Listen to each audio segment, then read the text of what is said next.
Welcome on ambition nursing classes. तो दोस्तों आज स्टार्ट करते हैं। एक वैक्सीन के बारे में बताएंगे जिसका नाम है बीसीजी।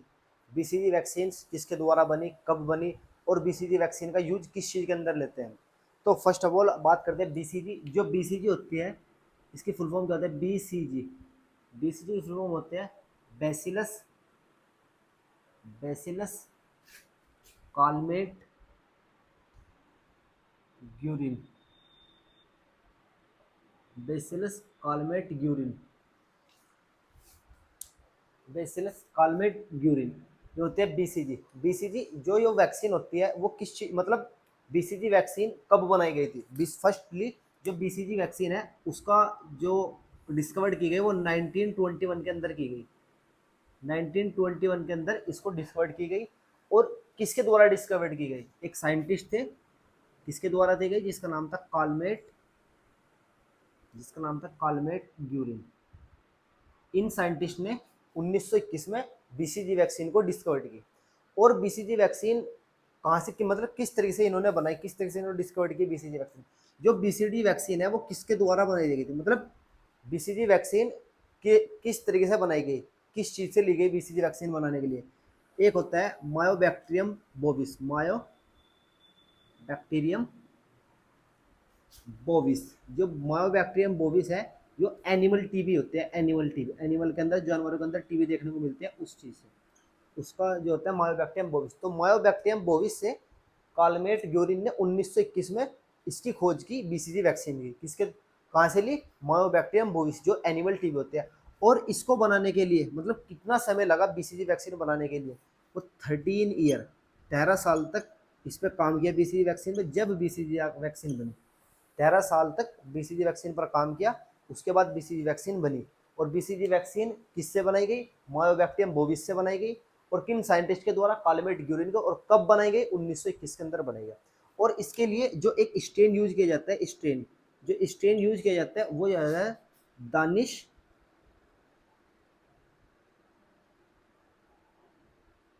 1331। जो स्ट्रेन यूज किया जाता है बीसीजी वैक्सीन के लिए वो किया जाता है दानिश 1331। इसके बाद क्या होता है? जो बीसीजी वैक्सीन होती है, बीसीजी वैक्सीन किस फॉर्म में ली जाती है, मतलब किस फॉर्म में बनाई जाती है वैक्सीन। वैक्सीन होती है वो किस फॉर्म में होती है वैक्सीन, बीसीजी वैक्सीन।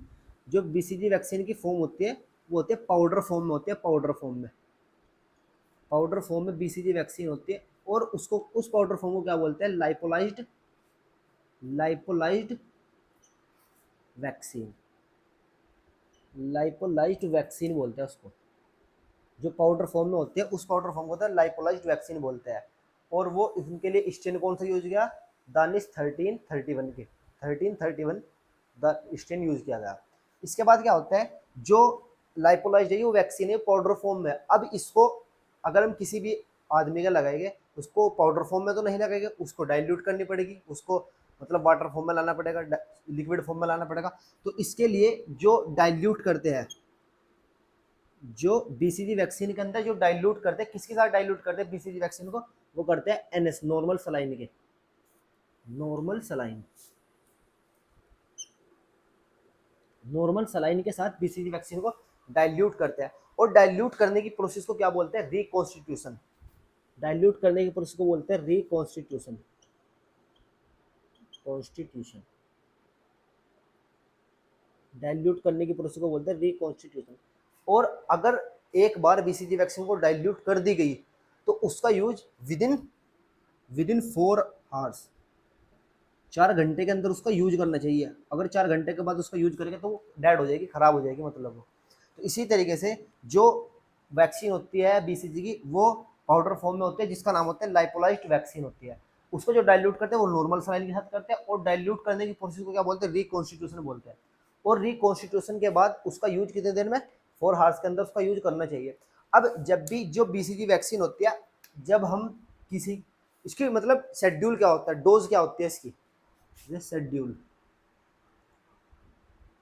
मतलब कब कब लगाई जाती है BCG vaccine. BCG vaccine first लगाई जाती है एट बर्थ पे लगाई जाती है। बर्थ होते ही बीसीजी वैक्सीन लगाई जाती है। जब बर्थ होते ही बीसीजी वैक्सीन लगाई जाएगी तो उसकी डोज कितनी होगी? तो उसकी जो डोज होगी एट बर्थ पे, उसकी जो डोज होगी वो होगी 0.05 ml। 0.05 ml उसकी एक डोज होगी। अगर उसकी जो बीसीजी वैक्सीन एट बर्थ पे ना लगाई गई और विद इन 1 ईयर के अंदर लगाई, विद इन 1 ईयर के अंदर लगाई गई, विद इन 1 ईयर के अंदर लगाई गई, तो उसकी डोज चेंज कर दी जाएगी, जिसका नाम होगा 0.1 ml। फिर उसको 0.1 ml लगानी है उसको, अगर एट बर्थ के बाद लगाई गई। एट बर्थ लगाई तो 0.05 ml, और बर्थ के बाद लगाई गई तो विद इन 1 ईयर के अंदर 0.1 ml लगाते हैं इसको। अब जो साइट होती है, मतलब कौन सी साइट पर बीसीजी वैक्सीन लगाते हैं, साइट, जो साइट होती है बीसीजी वैक्सीन की, वो कौन सी साइट पर लगाते हैं, वो लगाते हैं deltoid muscles, deltoid muscles, left deltoid muscles, left deltoid muscles पे बीसीजी वैक्सीन लगाते हैं। और जब डेल्टोइड मसल पे बीसीजी वैक्सीन लगाते हैं तो उसका स्कार फॉर्मेशन बन जाता है हमारी बॉडी के ऊपर, हमारी जो डेल्टोइड मसल होते हैं उसके ऊपर स्कार फॉर्मेशन हो जाता है, स्कार फॉर्मेशन, स्कार फॉर्मेशन। अगर वो स्कार फॉर्मेशन हमको 2 मंथ तक न दिखा, अगर 2 मंथ के बाद भी स्कार ना बना हमारी बॉडी के ऊपर, हमारे डेल्टोइड मसल्स के ऊपर, तो हम ये नहीं कि स्कार फॉर्मेशन होना बहुत जरूरी है। अगर स्कार फॉर्मेशन ना बना 1%, तो उसका 3 महीने तक उसका वेट करना है, 3 मंथ तक उसका वेट करना है, 3 मंथ तक उसका वेट करना है। किस तरीके से पहचान पाएंगे हम कि भाई इसके बीसीजी वैक्सीन लगी, तो बीसीजी वैक्सीन का एक अच्छा सा जो पहचानने का तरीका है वो है डेल्टोइड मसल पे स्कार फॉर्मेशन हो जाता है बीसीजी वैक्सीन लगने के 2 मंथ के बाद। अगर 2 मंथ के बाद भी ना स्कार फॉर्मेशन हो तो 3 मंथ का वेट करेंगे, 3 मंथ के बाद भी ना हुए तो 3 मंथ के बाद क्या करेंगे, हम मोनटेक्स टेस्ट करके देख लेंगे, टू टेस्ट, मोन टेस्ट, मोनटेक्स टेस्ट, मोनटेक्स टेस्ट जो ट्यूबरकुलोसिस के लिए किया जाता है, वो टेस्ट करके देख लेंगे। उसके बाद हम अगर स्कार फॉर्मेशन ना हुआ तो हम दोबारा नहीं लगाएंगे उस वैक्सीन को, फिर 3 महीने का वेट करो, 3 महीने के बाद भी अगर ना फॉर्मेशन हुआ स्कार का तो मोनटेक्स टेस्ट करके देख लेंगे। ठीक, एक क्वेश्चन हो रहा है कि जो शेड्यूल होता है एट बर्थ में डोज ही होती है और विद इन ये होती है, 1 साल के बाद भी डोज यही होगी इसकी 0.1 ml। अगर यहाँ पर देखते हैं, अगर इसका जिस तरीके से हमने बताया with in 1 year, with in 1 year, 1 year पे उसकी डोज क्या होती है, 0.1 ml होती है। अगर आफ्टर 1 ईयर, आफ्टर 1 ईयर, अगर 1 साल के बाद देखेंगे तो उसकी डोज यही होगी 0.1 ml। बट अगर हम 1 साल के अंदर ही वैक्सीन को लगा रहे हैं तो उसके साथ हम क्या करते हैं, मोनटेक्स टेस्ट करके देखते हैं, मोनटेक्स टेस्ट, हाँ मतलब विदाउट मोनटेक्स टेस्ट, विदाउट मोनटेक्स टेस्ट, जो मोनटेक्स टेस्ट होता है उसको नहीं करके देखते। अगर 1 साल के अंदर लगा दिया, अगर एट बर्थ पे लगाएंगे 0.05 ml डोज होगी, और 1 साल के अंदर लगा रहे हैं उसको, बर्थ के बाद 1 साल के अंदर लगा रहे हैं उसको, 3 महीने में, 4 महीने में, 5 महीने से लगा रहे हैं, तो हम बिना मोनटेक्स टेस्ट करो उसको डोज लगा देंगे, बीसीजी की वैक्सीन लगा देंगे। अगर 1 साल उसको बच्चे को हो गया फिर उसको बीसीजी की वैक्सीन लगा रहे हैं तो उसके साथ हम मोनटेक्स टेस्ट करेंगे, उसकी डोज 0.1 ml ही होगी। इसमें होगा विद मोनटेक्स टेस्ट, विद मोनटेक्स टेस्ट करके देखते हैं जब उसको डोज लगाएंगे बीसीजी में। ठीक, जो बीसीजी होता है ये और जो बीसीजी होता है उसकी साइड क्या है, डेल्टोइड मसल्स पे है। तो इसका साइड इफेक्ट क्या होता है, इसका साइड इफेक्ट क्या होता है, साइड इफेक्ट, जो मोनटेक्स टेस्ट होता है उसका साइड इफेक्ट क्या होता है, उसकी जो रूट बताई हमने वो आईडी, इंट्रा डर्मल, इंट्राडर्मल उसकी रूट है, और उसका जो साइड इफेक्ट होता है मोनटेक्स टेस्ट का वो क्या होता है, वो क्या होता है, ओस्टियोमाइलाइटिस, ओस्टियोमाइलाइटिस देखने को मिलता है इसके साइड इफेक्ट में, एडवर्स इफेक्ट में बीसीजी के।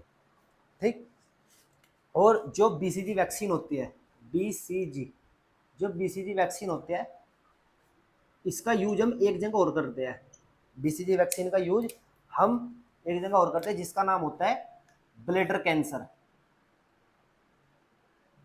ब्लैडर कैंसर के अंदर भी हम बीसीजी वैक्सीन का यूज करते हैं, बीसीजी वैक्सीन लगाते हैं जिसको ब्लैडर कैंसर होता है, बीसीजी की डोज लगाते हैं उसको।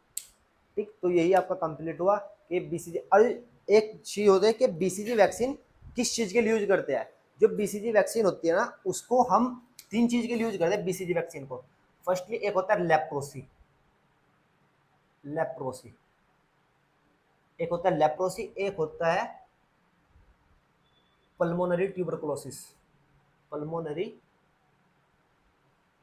ट्यूबरकुलोसिस या टीबी, और एक होता है extra pulmonary tuberculosis, extra pulmonary TB. जो बीसीजी वैक्सीन होती है वो मोस्टली होते हैं किस चीज के लिए, मतलब कि अच्छी होती है, सबसे अच्छा उसका जो यूज होता है वो एक्स्ट्रा पल्मोनरी ट्यूबरकुलोसिस के होते हैं। इसके अगेंस्ट वो 80% इफेक्टिव होती है। एक्स्ट्रा पल्मोनरी ट्यूबरकुलोसिस के अगेंस्ट वो 80% क्या होते हैं, इफेक्टिव होते हैं।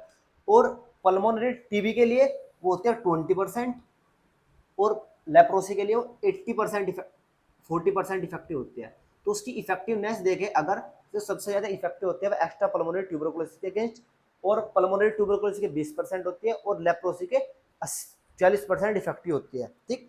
और एक चीज होती है जो ट्यूबरकुलोसिस बीसीजी वैक्सीन होती है, उसकी मतलब प्रोडक्शन क्या होता है, प्रोटेक्शन रेट क्या होती है इसकी, जो बीसीजी वैक्सीन की जो प्रोटेक्शन रेट होती है, प्रोटेक्शन रेट कि कितने, अगर हमने बीसीजी वैक्सीन लगा दी तो कितने समय के लिए हमें वो प्रोटेक्ट करके रखेगी बीसीजी से, जो हमें प्रोटेक्ट करके रखेगी कितने समय के लिए, 20 ईयर के लिए, 20 साल के लिए वो प्रोटेक्ट करके रखती है बीसीजी वैक्सीन।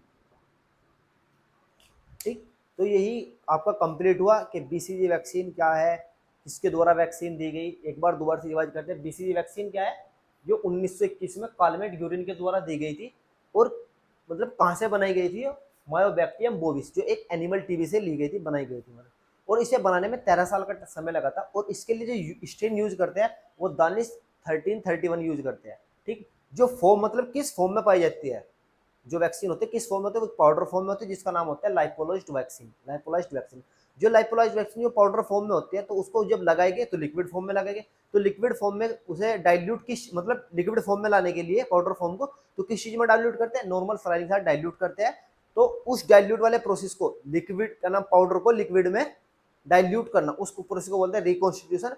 और अगर एक बार किसी वैक्सीन को, बीसीजी वैक्सीन को डाइल्यूट कर ली एनएस के साथ, तो उसका विद इन 4 आवर्स के अंदर इसका यूज करना चाहिए। अगर 4 आवर्स के बाद रखो तो वो इफेक्टिव नहीं होगी, वो खराब हो जाएगी। तो इसी तरीके से जो इसके शेड्यूल है, मतलब कब कब बीसीजी वैक्सीन लगाते हैं, एट बर्थ पे लगाते हैं, जो उसकी डोज होती है 0.05 ml, और विद इन 1 ईयर के लगाते हैं 0.1 ml होती है। ठीक। इसकी साइट होती है लेफ्ट डेल्टोइड मसल्स पे लगाते हैं, और डेल्टोइड मसल पे स्कार फॉर्मेशन हो जाता है। अगर 1 मंथ 2 मंथ के बाद स्कार फॉर्मेशन कंपलसरी हो जाएगा उसमें। अगर स्कार फॉर्मेशन ना हुआ तो हम किस तरीके से पहचान पाएंगे भाई स्कार फॉर्मेशन तो नहीं हुआ, तो बीसीजी वैक्सीन दोबारा लगाओ इसके। तो उसे ऐसा नहीं करना, अगर बीसीजी वैक्सीन लगा दिया उसका स्कार फॉर्मेशन नहीं हुआ तो उसको कभी भी दोबारा वैक्सीन नहीं लगाएंगे बीसीजी की। क्यों नहीं लगाएंगे, फिर उसका 3 महीने तक वेट करेगा, और 3 महीने के बाद भी नहीं पता लगा तो फिर मोन्टेक्स टेस्ट करके देख लेगा, और मोन्टेक्स टेस्ट सही आया, पॉजिटिव आया, तो उसको बीसीजी वैक्सीन नहीं लगाएंगे, और नेगेटिव आया तो फिर उसको बीसीजी वैक्सीन लगानी पड़ेगी। ठीक। इसी तरीके से मोन्टेक्स टेस्ट करके देख लेंगे। और इसके बाद क्या है, अगर बीसीजी वैक्सीन 1 साल के बाद लगा रहे तो 0.1 ml उसकी डोज होती है। और ये 2 तरीके की होती है, जो बीसीजी वैक्सीन एक डायरेक्ट होती है, एक इनडायरेक्ट होती है।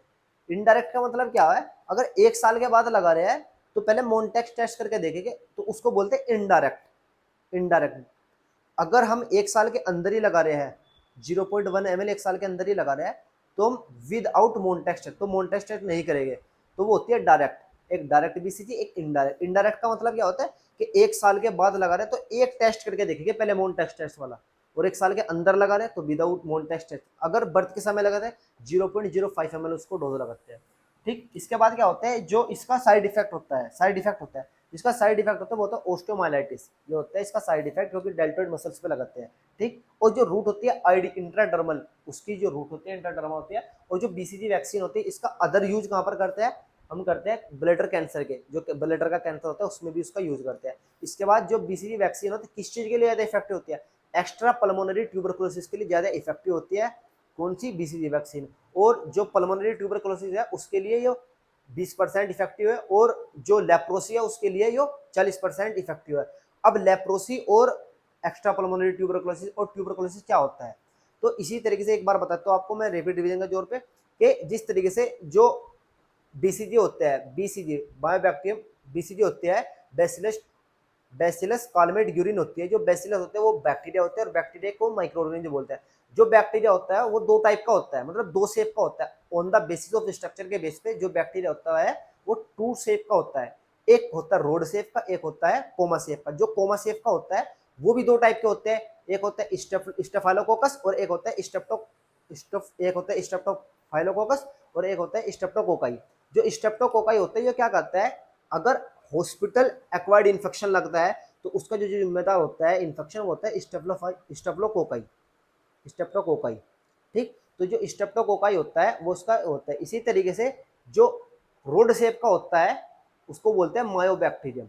जो रोड शेप का बैक्टीरिया होता है उसको बोलते हैं मायोबैक्टीरियम। वो मायोबैक्टीरियम हमारी बॉडी के अंदर नूडल्स बनाता है। नूडल्स को मतलब गांठ वगैरह बनाता है। अगर वो गांठ हमारी न्यूरॉन्स के ऊपर बना रहे हैं, न्यूरॉन्स के ऊपर अटैक डालकर न्यूरॉन्स के ऊपर गांठ बना रहे हैं, नूडल्स बना रहे हैं, तो उसको बोलते हैं हम लेप्रोसी। उसको बोलते हैं हम लेप्रोसी। तो उसके लिए जो लेप्रोसी के लिए जो पॉजिटिव एजेंट होता है मायोबैक्टीरियम लेप्री होता है। इसके बाद जो वो बताया आपको, एक न्यूरॉन्स के ऊपर बना रहे हैं, एक लंग्स के ऊपर बनाएंगे। जो लंग्स के ऊपर बनाएंगे उसको बोलते हैं मायोबैक्टीरियम ट्यूबरकुलोसिस। मायोबैक्टीरियम ट्यूबरकुलोसिस, ठीक। तो मायोबैक्टीरियम ट्यूबरकुलोसिस किस लिए, मतलब क्या होता है मायोबैक्टीरियम ट्यूबरकुलोसिस? ये एक बैक्टीरिया होता है जो नूडल्स बनाता है हमारे लंग्स के ऊपर। लंग्स के ऊपर बनाता है उसको पल्मोनरी ट्यूबरकुलोसिस बोलते हैं। और पल्मोनरी ट्यूबरकुलोसिस जैसे हमारे लंग्स के अंदर ट्यूबरकुलोसिस है और वो लंग से दूसरी साइड में चला जा, ये किडनी पे चला जा, लीवर पे चला जा, तो उसको बोलते हैं एक्स्ट्रा पल्मोनरी ट्यूबरकुलोसिस। एक ऑर्गन से दूसरे ऑर्गन पे ट्यूबरकुलोसिस सेपरेट होना, स्प्रेड होना, तो उसको बोलते हैं एक्स्ट्रा पल्मोनरी ट्यूबरकुलोसिस। तो बीसीजी वैक्सीन सबसे ज्यादा जो इफेक्टिव होती है वो होते हैं एक्स्ट्रा पल्मोनरी ट्यूबरकुलोसिस के लिए होती है। एक होता है क्वेश्चन निकल का इसमें कि मेरे याद आ गया, जो बीसीजी वैक्सीन होती है उसके लिए कौन सी सिरिंज का यूज करते हैं? सिरिंज, जो उसके लिए हम सिरिंज का यूज करते हैं बीसीजी वैक्सीन के लिए, उस वो सिरिंज होती है ओमेगा सिरिंज। ओमेगा सिरिंज, या उसको बोल सकते हैं ट्यूबरकुलिन सिरिंज। ट्यूबरकुलिन सिरिंज, तो ये होती है ओमेगा सिरिंज बोल सकते हैं इसको, या बोल सकते हैं इसको ट्यूबरकुलिन सिरिंज। जो सिरिंज यूज करते हैं बीसीजी वैक्सीन लगाने के लिए वो करते हैं ओमेगा सिरिंज या ट्यूबरकुलिन सिरिंज। तो ये आपका कंप्लीट हुआ बीसीजी वैक्सीन। अगर इस टॉपिक में आपका कोई भी डाउट्स हो तो प्लीज़ आप हमको कमेंट सेक्शन में बताना। Thank you.